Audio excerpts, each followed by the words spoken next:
You're listening to Arsenal Pass, a flesh and blood podcast for players by players, and all about strategy, leveling up, and the latest news in the world of Wraith. Welcome to Arsenal Pass.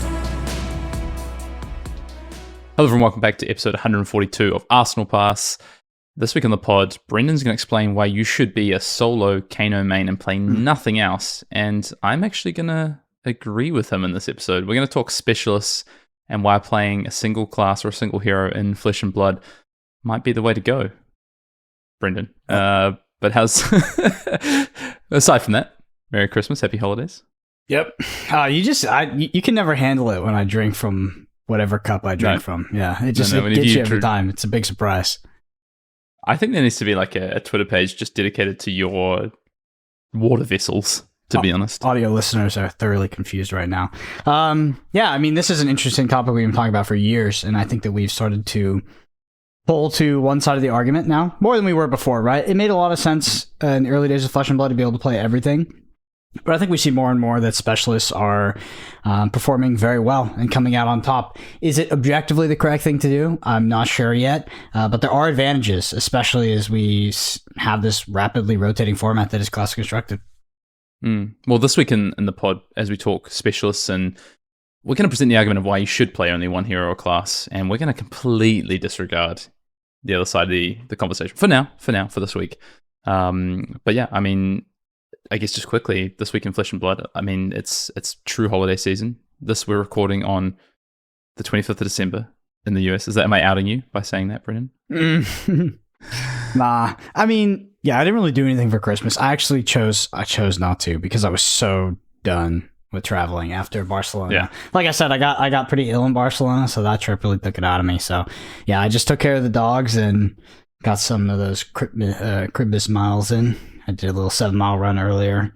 What does that mean for those? Just like hike. Yeah, I don't know. It was nice. Nobody was out there. Tons of animals, tons of deers, maybe a few mountain lions out there. I actually got attacked by somebody's dog as well.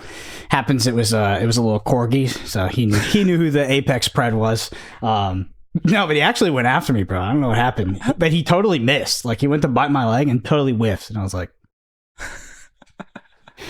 That's like the time I saw Dante Delfico try to fight with Gabe Scher. What do you mean?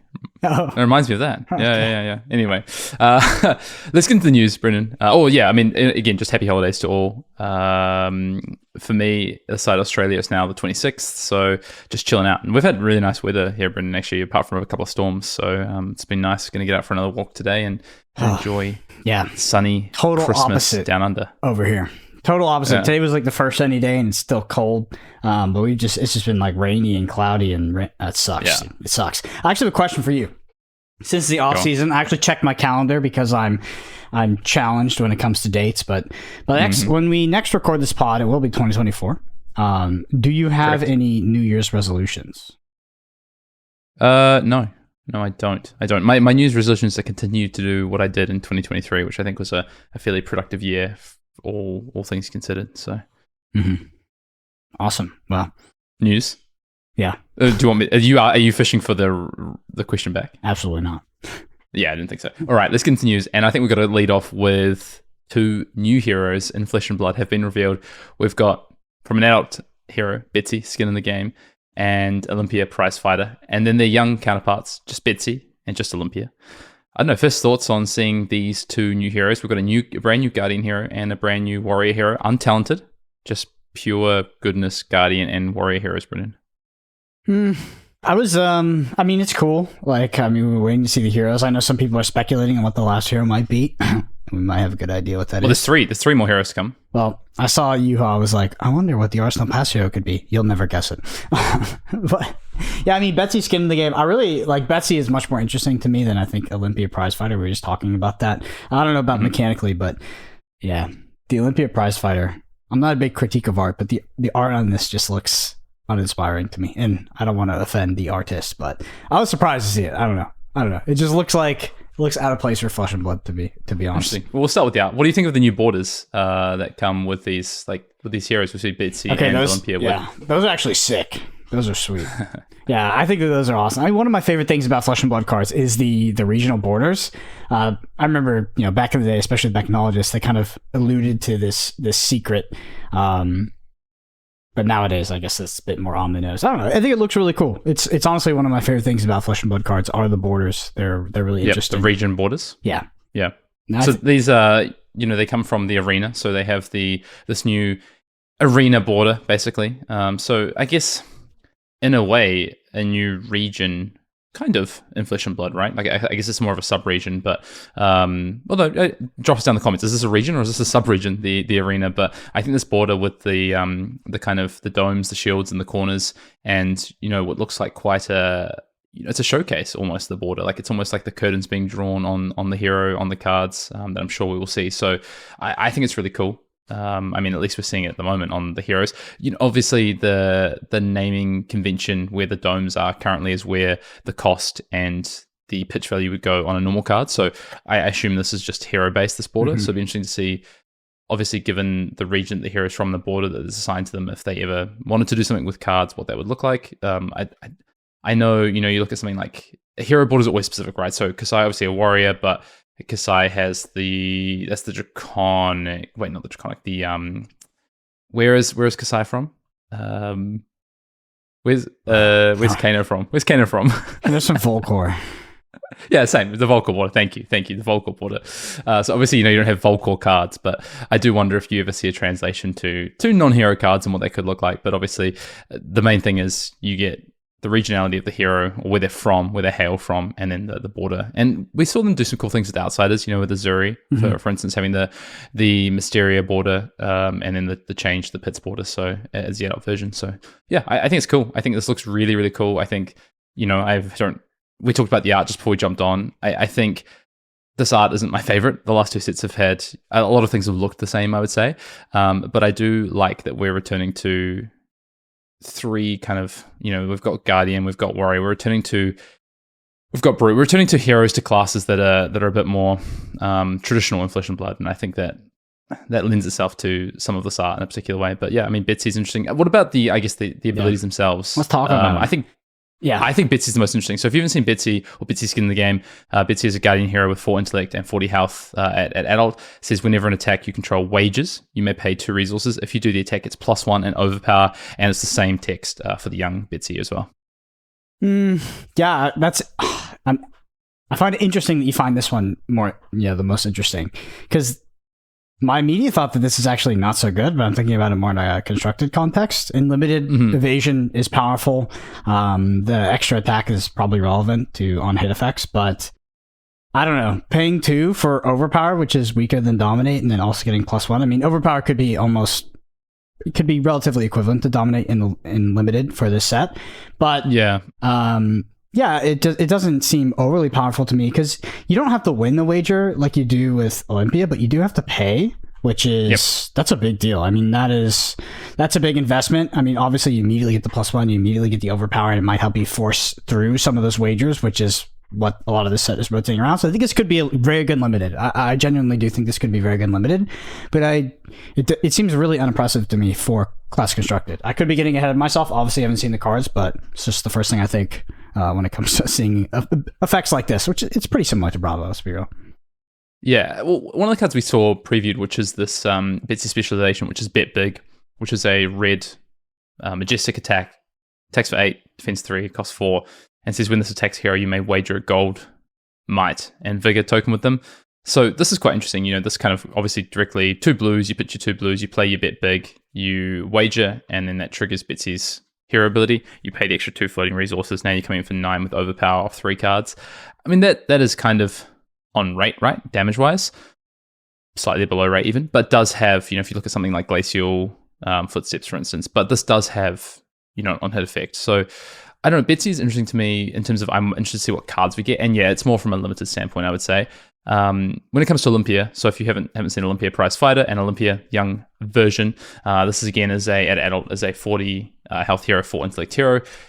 It's a warrior hero. It says the first time each of your attacks wins a wager, create a gold token. I do agree. This is probably This is good. The more interesting for constructed. Yeah, each of your attacks is pretty nuts, so it's not even your first attack. No, it is. It's the first time each of your attacks, right? First time. First time each of your attacks. Yeah. You're right. Yeah, which is nuts. So that's like you can activate that. I mean, you could resolve this ability trigger multiple times in a turn, which is kind of nuts. And gold tokens are, I mean, they're relatively powerful. I don't know what kind of synergy we're going to see with gold tokens that Olympia Prizefighter will be able to play. I'm not, honestly, my knowledge of the current Warrior cards that potentially utilize gold tokens that Kasai plays is not very robust. I can't pull it up at the moment. But, like, this hero ability looks quite powerful to me, to be honest. Actually, this is the one I would look at for classic constructed. For limited, I mean, evasion is just inherently strong, so you can pay. You can have an underrated hero ability, but due to getting evasion, it can still be very good. And it seems like the limited format is going to be all about wagering anyway. Yeah. I think whenever you see a hero that has a value text printed on it, so Bitsy has like a really definable value to it, right? It's like you pay 2 for overpower and +1 as your potential, right? But Olympia has this like kind of, there seems to be, the ceiling is not clear. And obviously we haven't seen a lot of cards, powerful wager cards, I would say, that necessarily go with Olympia. We've seen attack actions. You know, we haven't necessarily seen cards that necessarily pair with Olympia in a specific way. But we did see Up the Ante, which is Olympia's specialization. It's a warrior attack reaction at blue. Cost X, defense for 3. And it says choose X +1. Where X is, the cost you pay for Up the Ante. It says target attack wages an agility token, target attack wages a gold token, target attack wages a vigor token, and then target attack gets +Y attack, where Y is the number of times the attack is wagered. Very interesting. So obviously if you pay 3 into this, so you 2 cards, you're giving +3 and you're wagering, and the first, you're only going to resolve a gold token on one of those, well, the gold token from Olympia on one of those wages. But it's very interesting, I think, that this card's powerful. It's at blue. It's a powerful effect. It's very versatile.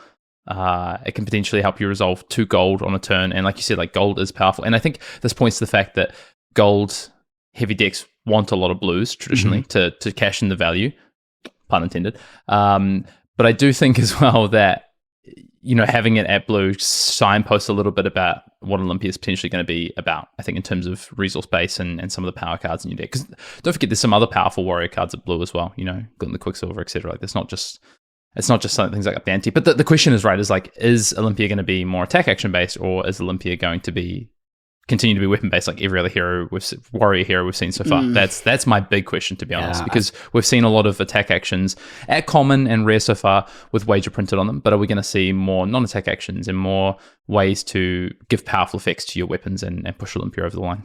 That's what's going to be the determining factor of whether how good this is constructed, I think. That's a good question as well.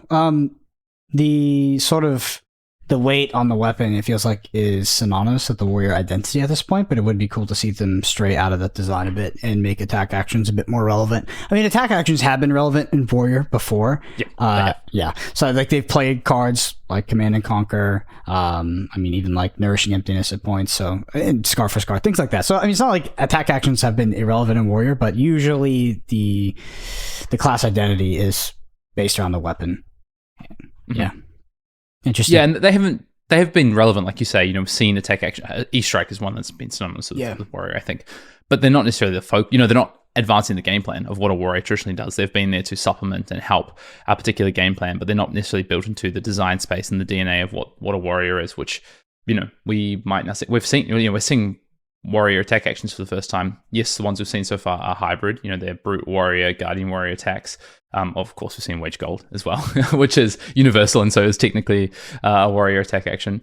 But yeah, I mean, it's going to be interesting to see if we see solo Warrior attack actions in the set. That's my big question, actually, to be honest, is will we see solo Warrior attack actions in the set? I think they chose an interesting design with this set where it's this set is supposed to be more beginner friendly, much more beginner friendly than Bright Lights. I'm not sure if that has been said publicly or whatever. No, James has said kind of about that before. It's interesting that the card design here seems relatively simple and the heroes are relatively simple, but then they also threw in like all these cards create like tokens, which is not simple. That's unintuitive and requires extra game pieces that sometimes the player doesn't always have. I know you get them in the limited packs, but new players that are coming new to Flesh and Blood, like when they're like, oh, create an agility token, they're not going to immediately know what that is. Because even for me, I'm like, I got to remember what these are. And I've been playing Flesh and Blood for 3 years. So that's an interesting design choice. I'm actually, right now, I'm not a fan of that that might change. But yeah, like when I see something like up the ante, I'm just like, oh my god, there's so much like domain knowledge I need to understand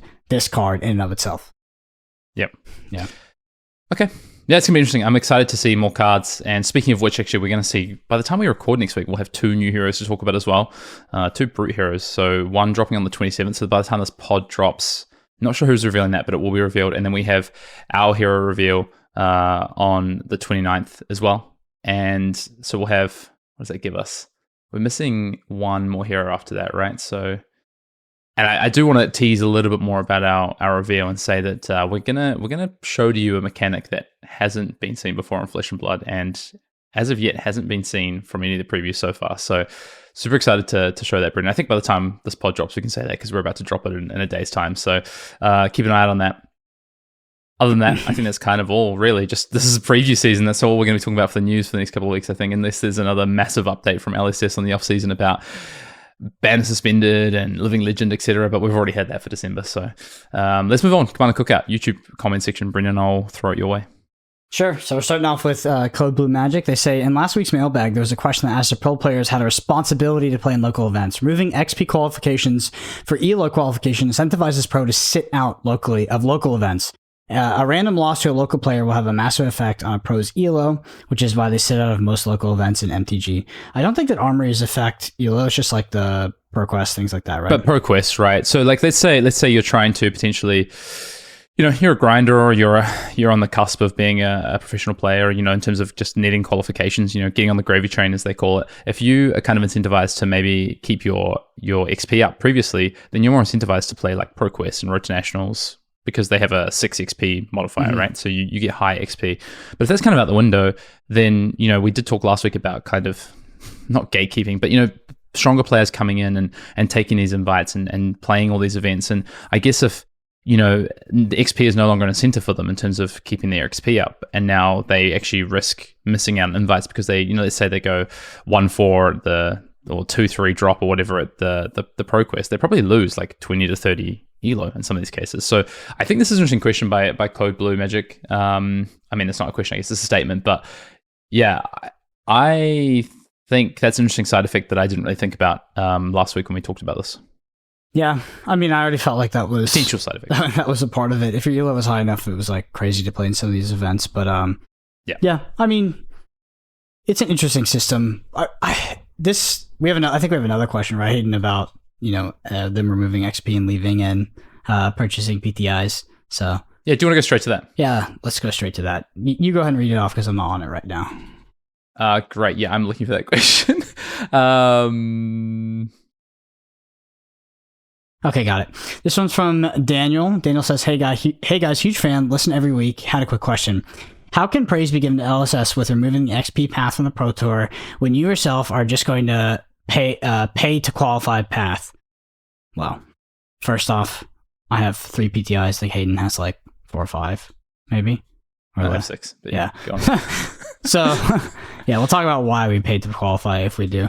It just seems silly to say someone is going to 45 armories a week is not qualified to play, but buying your way in is acceptable. Thanks. Yeah. Well, I mean, I'm definitely at the risk of being. Can I start? Well, I would say at the risk of being controversial, I would say that participation and attendance at anything should not qualify you to go into the Pro Tour. That is undermined by being able to pay for it. I think that being able to pay for the Pro Tour does significantly undermine the prestige of it and kind of ruins it being a Pro Tour. That being said, it's mega convenient. And that's why I will say I exploit that system when it is there's an equation that's going on, right? Should I use my own PTI, or are PTIs cheap enough that I should buy them? And if you think it's a system, if you are speculating this is a system that won't be around forever, which I kind of am, then there is a certain price point which just makes more sense to buy the PTI and then save up your eternal PTIs that last forever. Yeah, I mean, I won't be buying a PTI personally. I will just cash my PTIs in. I feel confident that I can continue to link up, let's say, invites. I feel pretty confident about that. So if I'm missing on a ProQuest or I'm not there in ELO, then I will use a PTI for Worlds. I'm qualified for LA and I'm not going to go to Amsterdam for work reasons. But I will I will be at Worlds, and if I'm not ELO qualified, of course there's no Pro Quest, so it'd be ELO or Nationals invite. Nationals is what got me my Worlds invite this year. Then I would use a PTI, and that's the reason I have them. I've kept them and have not sold them. I've sold one. Otherwise I'd be selling them, to be honest. But I want to make sure that I kind of have this ability to continue to play the events that I want whenever I want. And I think it's interesting, like Brendan, you just talked about kind of the prestige and things like that. We've had someone top 8 at Pro Tour from buying a PTI. I mean, that's fine. That'll happen, right? Like, I mean, those kind of things will happen. It still doesn't take away. Like, I still think that being able to buy your way into the Pro Tour takes away from what the Pro Tour is, and I don't think it should be a thing. I utilize the system. It's very convenient to me. I would be sad if it went away. It would be inconvenient to me if it went away. That being said, now, especially when they've taken away XP, I think that the way you get to the Pro Tour should be through merit. Buying your way there is lame. Like, that is fucking lame. I don't know any other way to put it, but it's just stupid. Like, it shouldn't really be a thing. It's convenient. A lot of people utilize the system, and I'm sure there's somebody who has some excuse in this universe to where it's like, oh, this system is good because it benefited me in this way and it led to this beneficial result. But overall, it's just lame. You shouldn't be able to buy your way into the Pro Tour of the World Championship. It definitely undermines the competitive integrity and the prestige of it.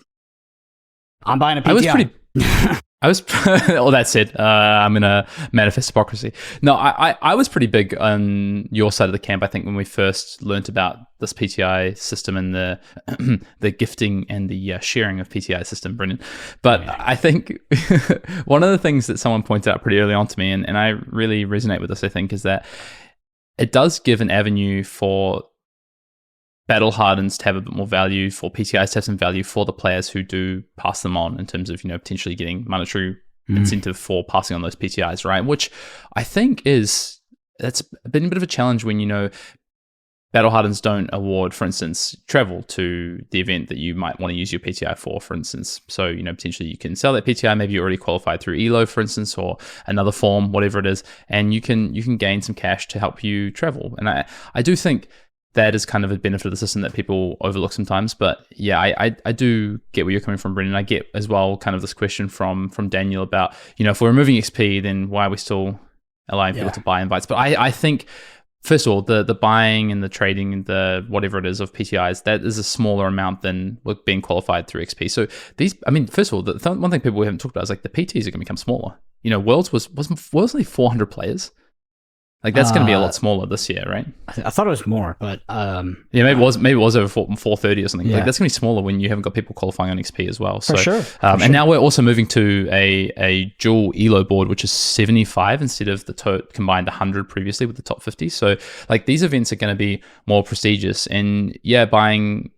First of all, I think you mentioned this last week, like PTIs are going to go up in value in terms of what people are selling them for. But yeah, I think getting into the events is just becoming harder and harder. And I don't disagree. I think at some point we might see that PTI sharing system go away. But I have a feeling that from LSS's perspective, it's one they want to keep.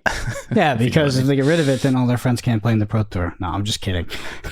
But let's move on. So no, I want to talk about the battle hardened thing, because I don't think you're wrong, but I think it's a little bit cart before the horse. I would rather fix the compensation and price structure of the battle harden than be like, okay, it's like this, but the PTIs kind of compensate for it, because the PTI selling system is not very organic, right? Like, what is the market price for a PTI? And it's just like, it's like all like under the rug, and I don't know, it's just weird. I just think that the whole system is kind of lame, and the Pro Tour should be something that players have to they have to get there by merit. They have to earn it. They have to work for it, and they have to win to get there. That makes the Pro Tours much cooler, in my opinion. That being said, I'm not going to lose sleep over people being able to buy their way into PTIs. I'm not. But in the context of them getting rid of XP, it's a really fair question here by Daniel, and I think that they're right. It's lame. From what I've heard, just throwing it there, if people are curious, I think the going rate for a PTI has been around 600 to 700 USD. Yeah. Anyway. All right. Next one is from Martin Cox. They say, I approached Brennan at Nats. Sure was nervous, but I'm glad I did. Even got my Kano hero card signed. Yeah. I mean, again, just to reiterate, if you ever see us at events, definitely come up and say hi. It's like the best part of those events is being able to talk to people that listen to the pod or consume the content. Yeah, it's just a very unique experience. So definitely recommend anybody who is considering it, definitely come up and say hi. Next one is from Milan Peckney say UPF is pretty cool. Honestly, if you have a problem that you get attacked from both sides, you should use more communication with the player that's sitting across from you, because if he is doing nothing, then he's next in line, so he should start hitting them too. They do not have a whole hand for you, or maybe even to attack at all. I mean, basically saying that like you can stop the issue with UPF with like getting mono attacked by the table by just using politics, right? Yeah. They say keep it up, boys. Looking for limited heavy hitters and your deep dives into it. I want to start on this one. Look, I think Milan Peckney here is correct. You can use communication. My problem with that is that that's a broken system. Like that's not a good. If I have to like use communication and like have to have like some constructed norms that are outside of the game, like I don't think that's a good system for a game. I mean, like if you've ever played board games where you have to adapt the rules to be like, oh, this makes the game better, but it's not in the rules. Like that game design is flawed. That's what Commander is, right? Like Commander is a very unfair format. Like people can kill you on turn 0. People can stop you from playing your deck. People can team up on you. You can team up on other people. That's more interesting. But people more interesting. Well, that's what we're talking about here too. Is like there's things. I mean, there is an axis of playing the game outside of the game, and people enjoy that. I don't enjoy it. Maybe you don't enjoy it, but that's just a part of it. So I think that it's the same thing for Flesh and Blood, where there's like a politicking aspect that you're managing the relationships at the table to also play the game. Because I mean, the gameplay in and of itself, at risk of getting in a lot of trouble, is not that interesting in my opinion for UPF. Not yet. So the politicking and the relationships and all that, it adds another dynamic to it. Because if you're looking for the quintessential Flesh and Blood experience, you just play 1v1. Yeah. All right. Logan Bruchart 2270 says, in 2023, we took a 10,000-foot view to break down some heuristics in the format to see if Kano is a good deck choice. So check that off your bingo card, and we'll see you next week. And they just summed up the pod, Brendan. Nice. Yeah, it's crazy. Like after the entire year, it actually did become a good deck choice. So I was actually right the whole entire time. Here we go. All right. Well, we're going to talk about it today. Daija Live. I love how Brendan was off to call truly the BS that signature weapon system is, then reminded himself that they just got finally a hero spoiler again. They say the system doesn't make effing sense, and it's similar to the reasoning LSS used when you haven't figured out the Prism deck in Dust to Dawn or Starvo loses to Plunder Run. Brendan, I think you resonate with those comments. I would say if you think that I hold anything back to maintain any LSS favor, do you listen to the podcast? No, it's definitely not holding back. I think that system is hilariously dumb. I'm not saying it's necessarily bad, by the way. Yeah, it could be kind, but it doesn't make sense, period. It doesn't make sense. And it leads to weird ad hoc, just like basically erratas, like, the Kasai weapons coming back in. Yeah, they also say, kind of to play on that as well, also the same logic of Kasai, receiving her old swords back can be applied for Prism to receive old Luminaris back, question mark. I know that's something that other people said is like, okay, so Kasai is coming back and Kasai is getting weapons, we've got a new Prism, but we're not getting Luminaris. There's obvious reason for that. Clearly broken system that is not intelligent design. It is just, I don't know. It's like coincidental. It's weird when we have this like rotating format that's supposed to be, I guess, very causation based. Like hero wins more, hero rotates out. But then you're like, oh, weapon that was not played at all also rotates out. It makes no sense. I think they'll change that system eventually, to be honest. Or maybe they'll leave it in. They'll just do this weird kind of like, oh, by the way, Luminaris is coming back. Woo. Please no. They just make new Luminaris. That's fine. See? All right, a couple more, and I want to round up with a pretty good question that's come from Discord as well. So Ethnic Smoke says, shout out on Arsenal Pass, question mark. I guess I can retire now. Thanks, y'all. Well, we love you, Ethnic Smoke. Thanks for your work. Someone else, Andrew Zielinski, thought about a new mechanic for Brute. They want to see something like start your turn, roll a dice. If you roll a 6, your first Brute attack gets +1. If you roll a 1, you take 2 damage. If you've taken 6 damage this way, your next Brute attack gets +6 and reset the damage counter. They're calling it Berserk. I kind of like that. I like something like that for Brute. That's an interesting one. Might be kind of hard to keep track of, but I like that kind of idea. Minion Peter says, I would love... Protection. Yeah, a little bit. Minion Peter says, I would love draft callings, but exactly. It sort of fixes some of the variants, right? Sorry, I got distracted. Now I'm thinking about this Brute mechanic. I would love draft callings, but it's so much harder to organize. I mean, having been at callings where draft has been part of the format, so like Singapore, I think it's actually fine, to be honest, and I think they can do it. So, and we've seen it at the ProQuest level. They've really, at the Road to Nationals and ProQuest level, they've substantiated kind of how to run that. So I think they could increase that to a full calling of just drafts, and I think they should, and I think they will also, by the way. Yeah. And then Brendan, question for you. It's from Clark. Clark says, Brendan, you were quite critical of the behind-the-scenes management of casting and also seem to think the final product has room for improvement as well. Just wondering if you have any examples you point to as the ideal interplay between play-by-play and color, or like which casting duo your mind sets the highest bar for watching experience. I'm going to use a non-Flesh and Blood example. I guess I'll use a Flesh and Blood example as well. I would say, me and Hayden were talking about this. I think Patrick Sullivan and, oh my God, Cedric Phillips. Yep. Like, I was telling him, I don't even like Patrick Phillips. I think he's kind of from annoying. Magic the Gathering. Just for those who don't know who these people are. Yeah, I think he's kind of annoying, but that coverage duo was so good. This is the old SCG coverage duo.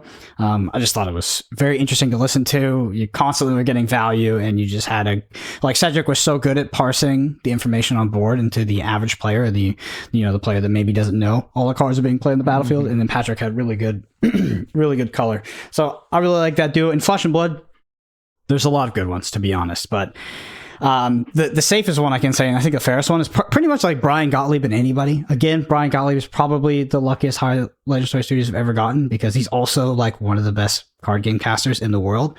I just think he does a phenomenal job every time, and I feel it every time I cast with him as well. He's just very dynamic, very good at both sides, and just very knowledgeable caster. So yeah, and being critical about behind the scenes and for the final product, well, some of the final product stuff I think is has an objective room for growth, because it just didn't go the way it was planned to be going. Like the audio at Worlds, that was not the goal.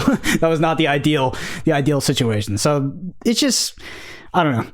It's growing pains right now. I think they have to find the right production company, because you got to think about it from the Legendary Studios perspective. It's actually been pretty tough. They've gone through multiple production companies, starting with CFB, then to SCG, maybe continuing with SCG, but also using other production companies like we did to the World Championships. They don't really have that consistent person to partner with, and they're also not doing it in-house. So, kind of constantly switching. I mean, yeah, it's just going to be a process, to say the least. But in terms of a duo that I really like, I think I have to point towards Patrick Sullivan and Cedric Phillips. I also really liked LSV or Reed Duke and Marshall Sutcliffe. I know a lot of people are critical of Marshall because he's not pumping value the whole time, but I think after listening to Limited Resources for so long, I was just so used to his voice being a part of an authority on the game. So him plus color was, I liked it, to be honest. Yeah, translation, that's all Magic the Gathering related, if you've never seen Magic the Gathering coverage. And honestly, Magic the Gathering coverage has a pretty reasonably high standard as well, and has for a long time.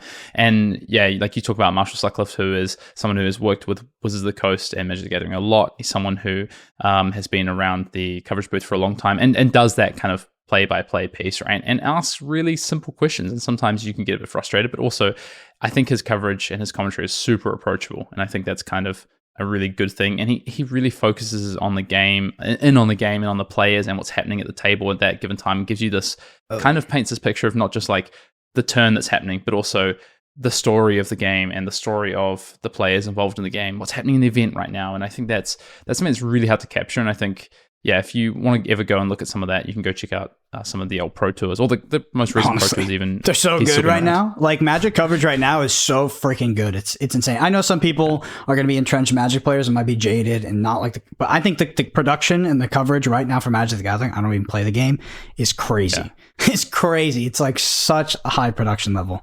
It's great. The problem is the game. And also, if you want to hear what Brendan's talking about when he says Cedric Phillips and Pat Sullivan, then you can go check out some of the old Star City Games Magic the Gathering event coverage. You're about to see those. There's a great one. There's a Legacy Teams event where the two of them cover that. I would recommend going and checking out. Yeah, it's really good. Then Legacy anything is it's fire. It's pretty good. Yeah, it's fire. It's good. And then the last thing I'll say, because I'm completely removed from the coverage side of it, Brendan, is that first of all, shout out to Ethan and Savage Feats for what they've done. By the way, you did some casting in Taiwan. I did some casting, and actually, maybe I'm a little bit biased then, because I will give a shout out to. I will remove my friend Brendan Patrick from this, but I will say Sam O'Byrne and Ethnic Smoke. Whenever those two are on the mics, I'm there to listen. I think they do a great job that's kind of the standard I want to see. Very in-depth detail.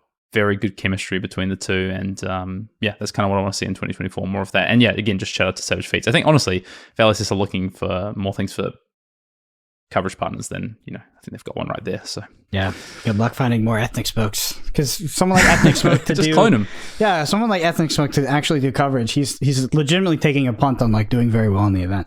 There's not a lot of players like that.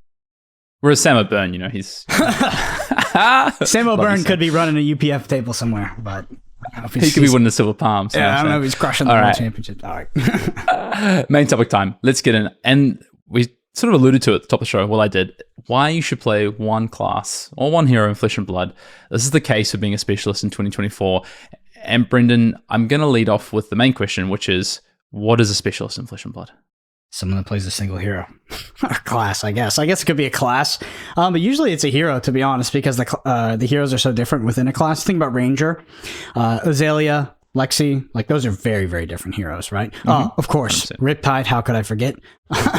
Like, these are very, very different heroes. You usually see a player gravitate towards one or the other. I'll say there's some exceptions, like Brody Spurlock is probably, he plays literally everything, but he's probably a bit of a Ranger specialist. He's not a specialist. No, he's not. I think about like Yuki. Yuki is definitely a specialist.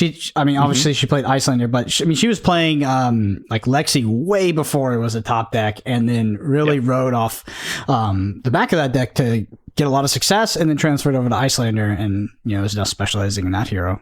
Well, we'll see what she moves to next. Now it's been Living Legend.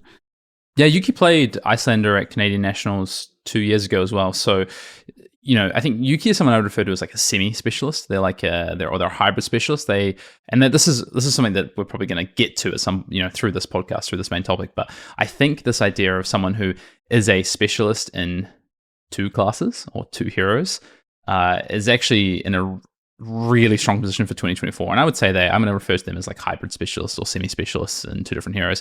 I kind of one thing I want to challenge on what you said is, a specialist is someone who plays like one hero, one class.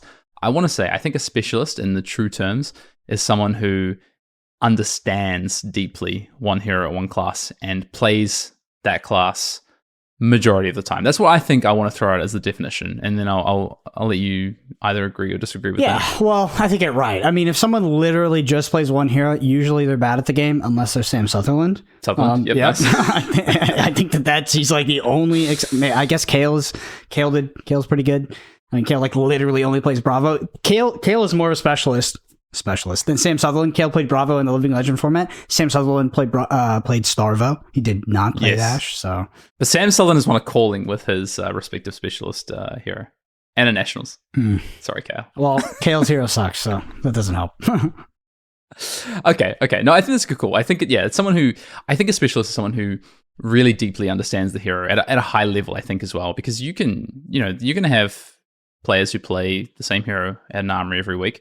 And I think that could be a pathway to becoming a specialist. But I think for the purposes of what we're going to talk about, which is in 2024, I really think that specialists are going to they've already been, I think 2023 is a big year for specialists. I think we've seen that, and even 2022. But I think we're going to see even more so in 2024 as the hero pool expands. And I think if you want to be a specialist in a hero, you really do have to deeply understand that class or hero. And I think the other distinction I want to point out is you kind of already alluded to it. Well, actually, you spoke about it directly. Is like, heroes have different playstyles, even if they're the same class. You talked about Azalea and Lexi and Riptide being three very different playstyles. And I think a specialist isn't necessarily, at the start we used to say, they're a class specialist, they're a guardian specialist or an illusionist specialist or they're a ranger specialist. But between those heroes now, within those classes, because of the way Alice has designed the game, especially with talents involved, actually those heroes don't even necessarily have a lot of crossover. And so a specialist is often more hero-based than class-based, I think, now, to be honest. I think because of the playstyle thing. And I think the last thing I want to throw out is, Brendan, do you actually think that a specialist can be more playstyle driven than hero driven? I try to think about it. I don't really see it permeate that way. Like we haven't run into too many people because what would you call it in Flesh and Blood as well? So there's like an archetypical description problem where it's like you don't really have a controller and aggro player, but we can use aggro because aggro is definitely kind of an archetype in Flesh and Blood. I don't know any aggro players, to be honest. I guess they exist, but yeah, I don't know. There's definitely styles of decks, I think. Like, Icelander is a very particular kind of hero. Trying to think of I feel like Icelander, Oldhim, like those kind of decks would go a bit more hand in hand than something like, Icelander and Fi. But yeah, generally it's not based off archetype. Usually is just based off hero. Not really a playstyle thing. I mean, how would you describe it if it was playstyle? And what do you think to your question? I think there is playstyle because I think, but it's not in the traditional term, like you said, it's not like, oh, there's control specialists and aggro specialists and mid-range specialists. But I think there is players who gather an affinity for a particular way that heroes win games or their repeatable game plans. And I'll point to someone that's a friend of mine, and maybe that I know this because I'm close to them, right? So I can see it. I can see the kind of way they gravitate towards playstyles. But someone like Nick Butcher, he always gravitates towards this like value kind of game plan or like a game style from like and it's not like the classic like Michael Hamilton like math game plan. I feel like Michael Hamilton is definitely like an archetype of decks for sure. That's the math thing. But like I think with Nick, he's like looking for like incremental value in things. He's looking for ways to like edge through and then like have this like final kind of form of a game plan. And I've seen that with every deck he's like built or played. They always have this kind of like similar kind of like, okay, my cards represent good value, there's good consistency, they trade well, and then I have this kind of way where I have this like inevitability in my game plan. He did it with his Ultim decks, he did it with his Dromai decks, working with Aaron. So I don't know, and I've seen it with like someone like even like Yuki, I think as well. Like Yuki kind of has like, Yuki really likes to be able to like, from what I've seen and watched Yuki play, Yuki likes to have like this combo kind of aspect to her decks in some way, shape, or form, like in terms of like this power, like nest. I watched back at the deck tech that you did with Yuki on like an earlier Lexi build. I think it was a bit more ice dominant.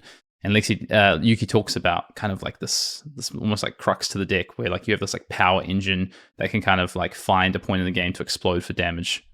Not Yuki's words, my words, but like kind of what Yuki's talking about in this kind of like engine of the deck, the core of the deck. And I think I saw that with like watching her play Icelander as well. And I don't know, I've seen this with like other players as well. Watch her play they gravitate towards like it's literally all engine, exactly. Yeah. All engine based. She won off of a single card in her deck in all 6 matches. Like it's crazy. Yeah. And I think people gravitate toward those things. That's why I kind of say when I say specialists and playstyle, I think, rather than being like, oh, they're a ranger specialist, I think it's more like, well, they're a Azalea specialist and they gravitate towards this kind of playstyle. And I wouldn't be surprised to see them become a semi-specialist or a hybrid specialist in multiple different heroes. But I think those heroes will often have really similar overlaps in gameplay patterns or design philosophies. And I think that really benefits them as a specialist as well. So I guess what I'm trying to say is I think that it's not class-based, it's hero-based. And also within that, when people change to different heroes because either the hero sucks and they have to for that reason, or the hero gets living legend or whatever, or it's just not well positioned and they move to something else, I think often you'll still see overlap there for the most part. I've seen specialists move to play things that are very different, but I think for the most part you see them kind of stick to that kind of wheelhouse. Agreed. Okay, I guess we kind of talked a bit about some examples of specialists as well. There's been a lot of success of specialists last year as well. You already talked about Sam Sutherland. He won a national championship. He won a calling. He top-aided another calling. Most of them, actually. I think most of the callings in the larger tournaments were won by specialists. Thinking about like the recent Dallas calling is won by Geek. He's been on Dromai for how long? Yeah. Same with Justin Q. Justin Q, Azalea kind of specialist as well. Won Taiwan. I don't know much about Alex, who won Worlds. I'm not sure if he's been a Fire player for a long time or what that kind of looks like. I'd heard that maybe he is a bit of a Fire player, but I look at someone like, Aaron Shantz as well, who top-aided, I think, like 3 or 4 callings this year, plus Worlds, a Dromai specialist. We've seen this. I mean, Michael Fing is an Ultim specialist. I know he moved to Lexi, but like he was an Ultim specialist. Michael Fing is He is hilarious. He is literally Michael Hamilton as well. Like they talk the same, they play the same kind of decks, like they have the same exact approach to Flesh and Blood, which is the value oriented. And I actually think that those guys are the opposite of specialists because I honestly don't even think they see their hero when they sit down to play the game. They just see the numbers. And I think that it just happens that Oldhim has the best math, happens that the Guardian cards have the best math as they transition to Bravo, and same thing with Lexi. So, I mean, those guys, yeah. Do you want to explain a little bit more about that? Like, what is this kind of, for those that maybe haven't, heard we did a podcast episode, I want to say like a year ago now, maybe even longer, with Michael Hamilton, not long after he won US Nationals with Icelander, I think, talking about kind of this different way to look at deck building and playing, which is a lot more math-driven, value-based. Do you want to explain a little bit about what So let's talk about Wounded Bull to start it off. So Wounded Bull is a 3/7 attack that blocks for 2 from Welcome to Wraith, and then it gets +1 if you have less life. So If you have less life, it attacks for 8, like I said. So they call it 2-card 8 because you pitch 1 card and you play this card. So you're down 2 entire cards. Doesn't matter if it's, you don't want to get caught up in like blue, yellow, red, or like any kind of like pitch color values like that. Just think about it, 2-card 8. Now go try to find that in the rest of the cards that exist in Flesh and Blood without jumping through hoops. You won't because it's fundamentally above rate. It's hard to hit that value of 2-card 8 without jumping through significant hoops. Like in your pop-off turns on Briar, we have a CMH set up and like all this other yeah, you might hit it, but there's no other just vanilla play that hits that. And they do the same thing with Bravo and Oldhim, but they have again 2-card 8. Like a 2-card 8 is like any of the 4-cost attacks in Guardian, the red ones. They have on hit effects as well. They call it 2-card 8 because they play it with Tunic. So every Tunic cycle, so every 3 turns, they're able to play something like a 2-card 8, which is just it's so much value for so little effort compared to what these other decks are trying to do, where they're having these like off turns and on turns. Like their decks are just consistently presenting above rate damage, and that over the course of a game, if you do that every single turn, you will win the game much more often than you would if you weren't doing that. So less of these like peaks and valleys, or peaks and valleys of power, but more just like the fundamental power of the deck is quantitatively just above rate. Yeah, it's like slightly, if you draw a graph, you're saying peaks and troughs with a lot of other decks, right? But if you draw an average damage line across that, you're saying that the theory is they play a deck that has a straight line that sits, or a horizontal line that sits just slightly above that average damage line, or at least reasonably above that. Even the defensive values of the deck, right? So like I talked about with Wounded Blade blocks are 2. Well, I mean, Michael Hamilton's theory was if you ever block with, and this is obviously hyperbolic, but if you ever block with Wounded Blade, you've already lost the game. So you would never block with that card. The card effectively has no block value. Obviously it does, and you can block with it in niche scenarios, but the idea is that you do not block with that card. You always get the 8 value out of it. And they do the same thing with defensive cards in their deck. So they're playing 0 for 4 defense reactions because they are 1 card block 4. So that isn't as equivalent to like an attacking card that would attack for 4. Defense reactions are a bit more limited, but they're just going for the value. A lot of the cards will block for 3 because when they think about a turn cycle, which is both attacking and defending, they're adding up the value of the attack. So you have 2-card 8 on your attack, but then you also block with 2 cards on your opponent when your opponent attacks you. So now you add +6 to that 8, and you're at 4-card 14, which is not bad. And especially if you're working with like a 5-card hand, your quantitative value of your turn cycle is just so high, and you're not jumping through hoops to get there. Yeah, and I think the key word you said earlier is consistency as well. The reason that these strategies are powerful is consistency, because you have the ability to defend well, you have the ability to attack well, you can do the same, you can replicate the same game plan over and over again. Often these will come with either weapons, or they'll come with on hit effects, or they'll come with disruptive elements as well. So I think that, just tying this back to kind of being a specialist, is like you pick heroes that sit in that warehouse because you are a specialist in a particular kind of game plan, I think. And I think we've seen other players do that. We've seen players who, you talk about aggro players, right? But we've seen players who are specialists in like explosive damage based decks, and I think about Rune Blades in particular. I think in the past I would have been like, I feel like maybe someone like Pablo or even Matt Folks has been kind of in that kind of camp. Pablo obviously moved to being like a Guardian player, and I think he played a bit of Dromai as well. I think both those players, like those players. So Pablo is a bit more of a specialist, and I think he has like affinity for decks. I think Matt Fox is literally just a best deck player. I think he will just play the best deck no matter what, which is not a bad thing. Like if you have the versatility to do that, that's a very powerful skill to have. But Pablo, out of the 2 players, Pablo's the only one I've seen play what looks like maybe not the best deck in the room and do very well with it, where Matt Fox is very much trying to find like just the best deck in the room. And he also evaluates the decks in a similar way that Michael Hamilton, Michael Fang do. We're looking for that quantitative value. Maybe it's more on the attacking game. Yeah, by the way, we talk about it like, oh, Michael Fang and Michael Hamilton do this. No, everybody does this. This is how you play Flesh and Blood at a high level. I think the reason that this kind of play style, and they've been synonymous with it because they're 2 people who've had a lot of success kind of enacting this, and like you said, they talk the same. They kind of have a very similar outlook on. They're also the genesis of it to an extent. Like you can make the argument that it was understood in the early days, but it wasn't as strict, right? Where they, like everything they do is predicated on this concept, and they've really shown the example that you can build your entire deck, your entire game plans based off this, and you will have a lot of success. Like, it is just the most powerful thing you can do in Flesh and Blood. And you take that, and you, in combination, you have a deterministic combo also in your deck, and then boom, you have like how do you beat that deck? The deck wins every turn cycle and has a deterministic combo. It's crazy. And it's easier. Like, that's the thing I think people forget about. And we can talk about this with specialists as well. This is where specialists get a bit of an edge. It's like, you don't have to divide your time or divide your effort, because like this, if you play this very simple game plan, it's very repetitive, it's very, it's easy to replicate. It's all about kind of just eking out the best value of a turn cycle, right? For instance, as opposed to, okay, I have a deck that can, that needs to set up this like kind of combo, but then in the meantime, it has to find a way to get there by being defensive. So I have to survive on my life total to get to a particular end game, and I need a particular set of cards, as opposed to, well, I just need to keep life totals about the same. I need to be slightly, it gets slightly ahead because I eke out damage and value, and then eventually I win because my deck is just more consistent. Like, that is easier to do. Like, that is just straight up, and that's why that kind of like thought process consistency has always been the king in Flesh and Blood. Honestly, like, you look back through all the formats, we've talked about this before. Consistency is always king. But it's just also easier as well. Like, there has been some really powerful decks. Like, if I look at something like even like Viscerai combo, right? Scarlata combo. Like, that deck was super powerful, and it was like fairly consistent. But you did have to adapt your game plans depending on what you're playing against. And like, you didn't just get to say, I do the same thing every time, because you come against Prism and it's like, no, I actually need a different game plan, otherwise I can't beat this deck.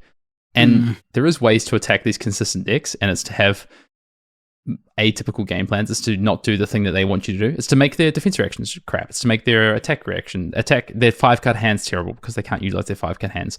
But that as a concept is kind of hard to understand. Anyway, kind of sidetracking a little bit, but I think, play styles anyway, and the value that specialists gain out of play styles is actually pretty significant. Yeah, I actually think that Viscerai was like crazy consistent. A few reasons: starts in play, stays in play, equipment, which is key to the combo. Also, you have this For sure. fucking tutor in your deck and become the Arc Knight, which is just like go get anything you want, and it's just nuts. Yeah, I mean, you're right. You can't do like the Giga combo every single time, but that deck, I feel like they banned Scarlata. Well, obviously Scarlata is a bit toxic. Maybe you can draw half your deck, and you actually you actually get to have a little fun playing the game. But the deck is ultra consistent with that. I mean, Become the Arc Knight was maybe one of the cards that they could have hit if they didn't ban Scarlata, because it was so freaking, like, you could grab so many different things in so many different scenarios. That was just one of the funnest toolbox cards. I remember playing Blitz, sorry to tangent, in the combo Viscerai, and like, I mean, I went through it with plenty of good players. Yourself, Sasha, Matt Fox, we were testing a lot back in the day. And I remember we'd be on Tabletop Simulator, and we would draw Become the Arc Knight, and we'd just lay out our hand, and we'd go through all the decision trees, because they would be freaking wild. Because you could like chain into, it was just crazy, into multiple things. And look, don't get me wrong, that was a consistent deck. But ultimately, do you know what's more consistent? I have blue cards that block for 3 and swing my Anathos for 4. Yeah, true. The weapon. Yeah, I mean, the weapon is just so critical to it. Like, having this weapon that creates a floor where, like, let's say you have a 4-card hand, you block for 9 on your opponent's turn with 3 cards, and you swing your weapon, which is 4 plus a Frostbite. Like, it's a pretty good exchange for you. Like, as your floor, it's not bad. All right, let's ask the question. Well, I'll ask the question to you, I guess. Why be a specialist? Like, what are the benefits of being a specialist in Flesh and Blood? Because it's the format is rotating pretty fast these days. The sets are coming out, I mean, relatively fast. I mean, there's just so many new heroes, so many different strategies. The card pool is expanding drastically. So there's just more to have to master, and it requires more time at this point. And I think that the player base is so much better than it used to be. And that's a big part of it. It's not just the card pool. It's not just the rotating heroes. It's really the player skill has gotten so high that I think that you just, unless you have an ungodly amount of time and talent, by the way, not just time and talent, it is hard to cover your bases on every single possible hero and be a true master of it. I think it's better to be a master at one thing or a couple things, and then bring ideas together with a group, and through that group determine what the best deck is. And of course, like, you don't even have to be a specialist with the hero. You can be a specialist in the testing group, but then ultimately play a different deck. But you're bringing a unique and important perspective to the group, and through the group's testing, you go through a deductive reasoning to figure out what the best deck is, and then maybe you play. Maybe you're the person that brought Lexi to the group, but you end up playing Dramai because you guys realize it's the best deck. That's an important angle to have in a testing group. Yeah, I think you kind of hit on time benefits, and I think that's honestly one of the biggest ones for me of like why I think specialists succeed is that you can't test everything. You literally can't, like you say. And if I'm going to dedicate my time, well, if I can find what I think is the more powerful thing in the format, or just kind of from a standpoint is like something that I know really well, and I can just dedicate my time to figuring out the rest of the format, figuring out my matchups, figuring out my card selection, rather than actually figuring out what friggin' hero and playstyle my mimics play, and then I have to learn that playstyle and hero. Don't worry about it. I already know that, right? I already know that I am someone who plays like slow defensive decks that eke advantage, or I'm someone who plays dash, or I'm someone who plays Dromai or whatever. And then I just make sure that I have the right setup for that format. I think that is really, really powerful. You save time as well. So one of the things I think is actually really big is that you get the opportunity to like really dive deep on things. You get to be like, hey, what about this card in this deck? As opposed to like, you can never get to that. If you were saying up here, if you're saying that, as Brendan likes to say, the 10,000 foot view to start with, and you're trying every hero and trying to understand how every hero is positioned in a format, you never get the chance, or you don't get enough time to be like, hey, what about this like one card? What does this one card do in this matchup? Or if I tweak my game plan slightly to play in this specific way in this matchup, what does that do? And I think that's where specialists get so rewarded, is they get the opportunity, they get the time, and they have the ability to actually get into the nuance of that, which if you aren't a specialist, like it's really hard to get to that point, I think, unless you've got infinite amount of time to dedicate to the game. Even then, you might not have the talent, to be honest, like to play everything at the highest level. Like time is only is a limiting function. Like it might not be, and most likely isn't your bottleneck. I know a lot of people are like, oh, like the only reason they're so good is because they play more than me. They don't have as many responsibilities. That's the most bullshit thing I've ever heard in my life. That's not true. People who say that, you're wieners. Don't say that. Like it's not always often. It's actually often isn't time. Often it is also a function of talent, but people are just ignorant of that because they haven't been able to put the time in. But you don't have infinite time. That is just a fact for a lot of people. So specializing does help mitigate that limiting factor. It's true. That said, Brendan, if I had more time to prep for Worlds in 2022, I probably would have top 8'd. Oh my god, bro! Yeah, dude. If my at nationals, if my draft pod just knew how to draft, I would have crushed. I think mastery in the mirror is something that specialists really gain the advantage of as well. I think if you're a specialist, you've spent more time with the hero, you've probably played more mirror matches just naturally as well. And honestly, one of the key things about mirror matches, one thing is the theory as cards change. A good example of this is like the Ultimate Mirror was like played in a very particular way, and then Vambrace got printed, and Vambrace Determination, and then Anathos was played, and then the matchup actually changed significantly.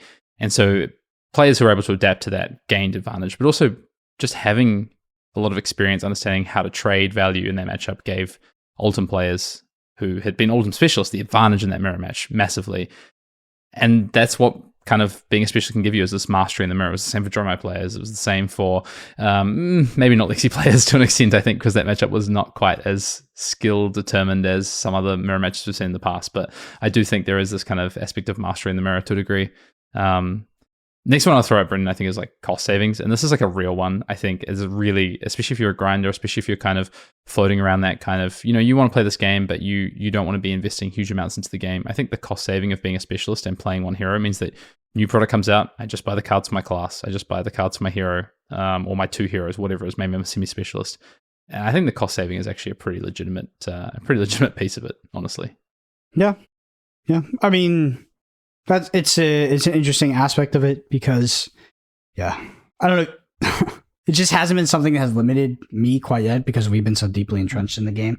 Also, like, I think that the ultimate goal is to pick up a sponsor, and so like if you're a pro player, I think the ultimate goal is you pick up a sponsor that is also a card dealer, and then they can provide you with the deck, so you can kind of just play whatever you want. But yeah, card availability is an issue and will continue to be an issue because it is an eternal game, and we have multiple sets come out per year. Yeah. So you're talking about like the 0.1%. But like, I'm saying it's the goal. For sure. We don't even have that. we don't even have that. But that is definitely the goal, to mitigate that. But obviously you got to get there. So yeah, for sure, that is a non-zero aspect to it, is card availability. Yeah, I really think it is. And the last, I think, when it comes to benefits of being a specialist, honestly, is like, this is one that I think I really resonate with this year, is like the lock-in factor for events. Is like knowing what you're going to play and not being swayed by all these sort of like all the external noise, I think, because you're like, okay, this is the hero I play, this is what I've specialized in, this is what I'm working on and building with. And especially when maybe you aren't working with a team particularly, I think this is of massive benefit. But even when you're working with a team, you can also leverage other things. So it's like, okay, 3 weeks out, I've been working on this, but actually maybe there is a default I could take because the team's locked. Everyone else in the team but me, who aren't specialists, have locked on this other hero. I probably still have enough time to gather information. But if not, like I have my hero locked. Like I know what I'm playing. I've been working on it. It's the hero I've always played. I'm locked. And that is kind of, or I'm soft locked. And that is a great place to be, I think, honestly, in kind of the future of Flesh and Blood is, you know, the game changes a lot. Things living legend, new heroes come in, cards release, etc. It's heavily underrated. I think a lot of players, both from my experience, other players I've witnessed having this issue, like a lot of players lose matches or lose tournaments or do worse in tournaments that they shouldn't have done bad in because they're playing a hero that they're actually not that good at. They don't understand quite enough. And you would be so surprised. I think Sam Sutherland is the perfect example of this. When someone is a true master of the hero, the way they're able to perform agnostic of the meta, like whether it's the top deck in the meta, whether it's considered maybe a poor choice, like it is very surprising. They continue to do well. I don't know if that's across the aggregate, if that's like the common thing, or if Sam Sutherland is just the exception. Nevertheless, it does seem like people who are true specialists of the heroes and will sometimes play them in metas who are like, I can't believe you made that choice. They do better than the people who maybe swap last minute to some, max nitro combo deck. Yeah. Dude, I wish I played the deck. But also, that's one thing I want to say to point out this is like, you just talked about, specialists. And I think one thing to remember is that true specialists who succeed in this game are good at the game. Like, don't worry about whether you're a specialist or not specialist. Like, you still have to be good at the game. And I think you still have to have a rounded understanding of the game. You still have to understand matchups. You still have to actually understand the game at a deeper level to be good. One thing that's really key for this, and I think this is why specialists have got a bad rap in the past, is that it isn't a crutch. Like, you can't just be like, oh, well, my hero is badly positioned right now.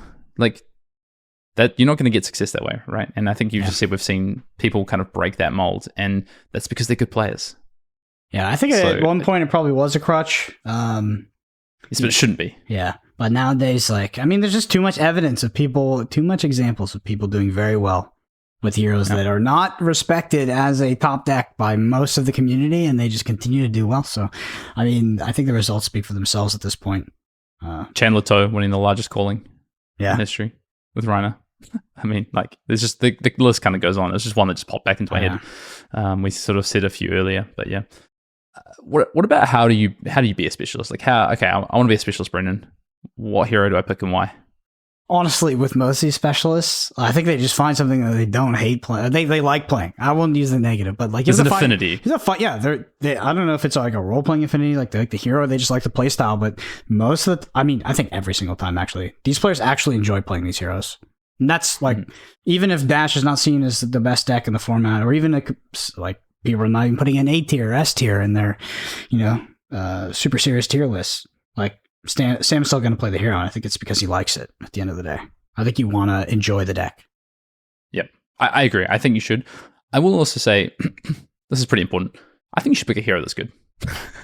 If you want to be a specialist. Oh, man. Okay, Kale's going to be rolling when he hears this. Bravo fundamentally has a strong card pool. So Guardian has a strong card pool, yeah. Yeah. So if you're going to be a specialist, I think you've got to pick a hero or a class.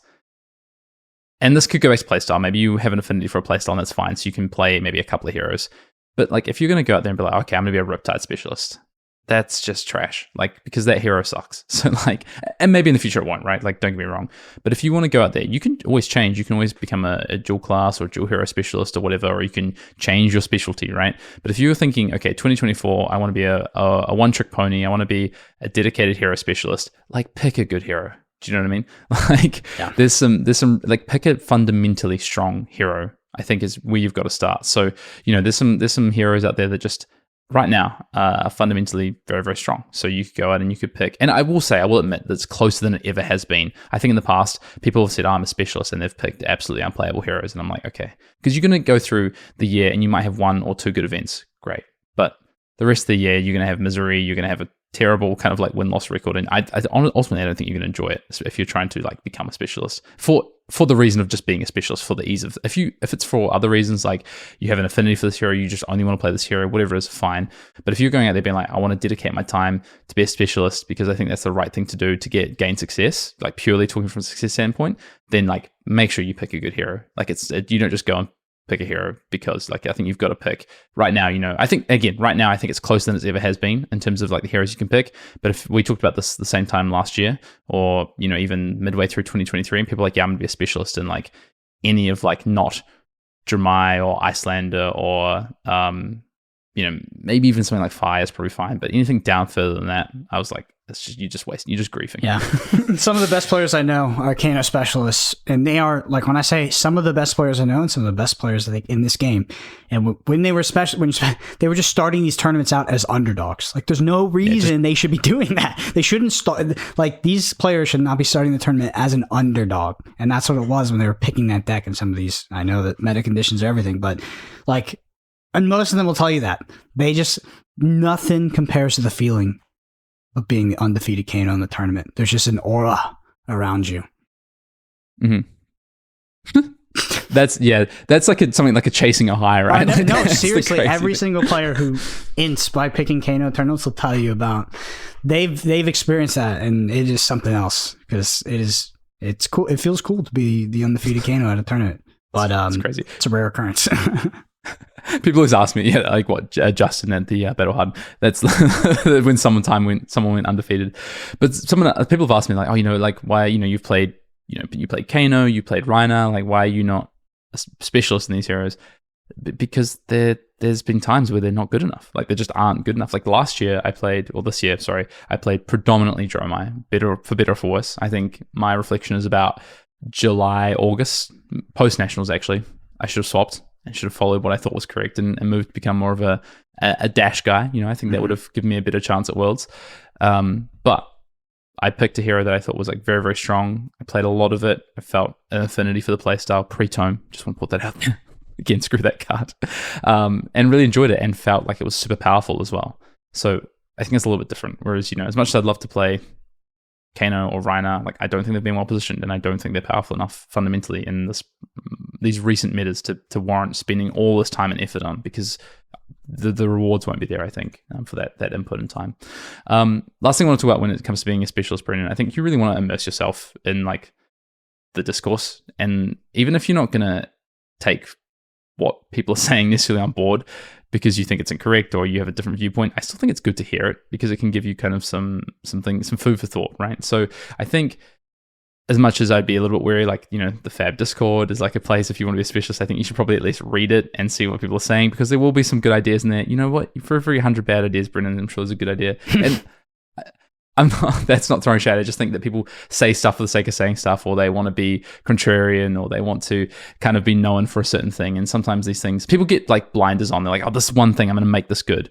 And it's like, yeah, but are you really? So anyway, that's kind of what my saying, just be careful. But also, there's like teams out there that are specialist teams, and I think they generate some great ideas. And I think if you can immerse yourself in these kind of things, if you're going to be a specialist, I think it can benefit you a lot. But, be wary. Yeah, those Discord egos or something else. If we all lived in the Discord, we'd still be playing Talismanic Lens and Kano, let's be real. They cook sometimes. I don't know. I've seen some cook takes on Discord. So, yeah, I mean, obviously just many ideas. The more ideas, the better. But yeah, I mean, I don't know. I've not yet found the Discord relevant. For a hero that I actually play. For heroes that I don't play, that I'm new to, definitely get a great foundation there. But yeah, I mean, ultimately, it's like if you have the network, you should search out the players as well, the players that are actually doing well with the hero, because they've either done content or they're open to communication, and they'll give you really, really good information. Or you hit us up, you hit up Arsenal Patch, like, dude, do a deck with this guy. He's so good. And I'm like, okay. Yeah, well, we'll do those. But yeah, I just think if you're going to make progress, then I do think taking on board, like taking for granted, like X is the best thing is just always wrong. Like there's just always ways to improve. And I think trying and seeking, and you might see something and be like, I've already tried that, and that's fine. Or you might see something and be like, huh, interesting. Hadn't thought about it that way. Let me give it a go. Sounds bad. I'm going to give it a go. Okay, it is bad. Or actually, no, there's something here. So yeah.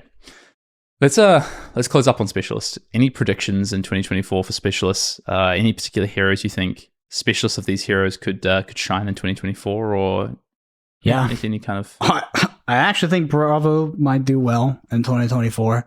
I think Jermai's in a good position. I actually think Fi will struggle because the Bravo popularity will go up significantly. And Dash, I think Dash will continue to emerge as a very, very good deck. Those are sort of the few that I have my eye on, to be honest. Outside of that, I'm trying to think about specialists in the deck. Like, I know there was a Reiner that almost top 8 Worlds. You're talking about a Reiner winning the biggest calling ever. And it's about to get more support. So maybe it'll be there. I mean, the thing is, you got to think about Bravo, right? Bravo is in a much better position than the Icelanders rotated. And it's about to get a whole new set of cards, which is insane. So I think Bravo, maybe not Bravo, actually, maybe just Guardian. It could just be Guardian because it really doesn't matter. Yeah, it could just be Betsy. Is looking really well positioned for the future. Well, Betsy also seems kind of very similar to Bravo. Like, we talked about heroes that by class, within class are very different to each other. Azalea versus Lexi, even Jerome versus Prism. These heroes that can feel different within class.